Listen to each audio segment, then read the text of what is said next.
Dövlət Su Ehtiyatları Agentliyinin tabeliyində olan Saatlı Su Meliorasiya Sistemlərinin İstismarı İdarəsi əkin sahələrinin suvarılması üçün ilin əvvəlindən 385 km suvarma kanalları, 90 km kollektor drenaj şəbəkəsində lildən təmizləmə işləri həyata keçirib və hazırda bu istiqamətdə işlər davam edir. Kollektor drenaj şəbəkələrində aparılan lildən təmizləmə işləri nəticəsində şoranlaşmanın qarşısı alınır. İdarə bu il ərzində 59 min hektardan artıq suvarma şəbəkəsi ilə əhatə olunmuş sahəyə xidmət edib.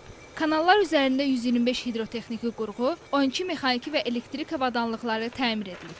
Rayon ərazisində görülən meliorativ tədbirlər nəticəsində əkilən kənd təsərrüfatı bitkilərindən bol məhsul əldə olunub və hazırda bu istiqamətdə işlər davam edir. Bu kanallar demək 13.870 hektar taxıl sahəsini və 12.598 hektar sahəni isə pambıq sahəsini suvarır.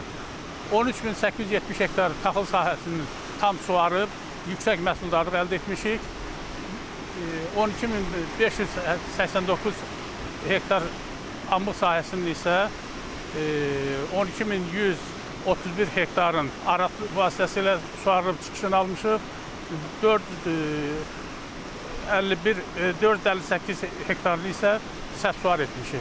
Qeyd edək ki, Saatlı Su Meliorasiya Sistemlərinin İstismarı İdarəsi əkin sahələrini suvarma suyu ilə təmin etməklə bərabər 5581 abonentə içməli su xidməti göstərir. Əhalinin digər qismi isə modul tipli su qurğularından götürülməklə bulaqlar vasitəsilə içməli su ilə təmin edilir. Hazırda əhalinin keyfiyyətli və dayanıqlı içməli su ilə fasiləsiz təminatı həyata keçirilir.